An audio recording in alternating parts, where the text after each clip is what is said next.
We've started to use one of the thermometers I bought for my insulation experiments as the thermometer for our house because the previous one broke. Well, it's a perfectly fine thermometer that gives us the temperature as we need it. It does have some issues in terms of keeping it going. This thermometer uses a coin cell battery, a small little 3-volt coin cell battery to power it, and it doesn't last all that long. The previous one used a AAA battery, and while we did occasionally have to replace that, it wasn't all that frequently. This one goes through the coin cells quite frequently. In addition to having to buy these coin cells specifically for this, we don't have them around like we would AAAs.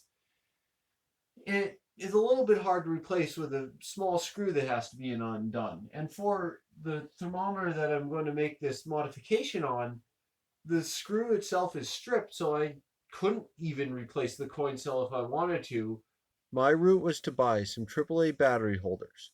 I need two AAAs to match the 3-volt coin battery, as each AAA is 1.5 volts, so two in series will make 3 volts.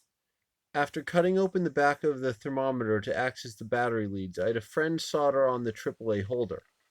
I used hot glue to attach the battery holder to the thermometer and secure the wires.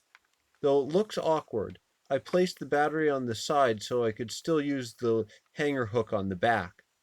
I set up my new thermometer next to the ones we have been using, with their outside probes at the same location as well.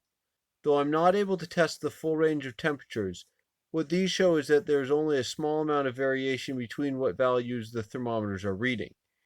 Given that these are quite cheap thermometers, I suspect this is just due to the natural variation and not a result of my switching of power source.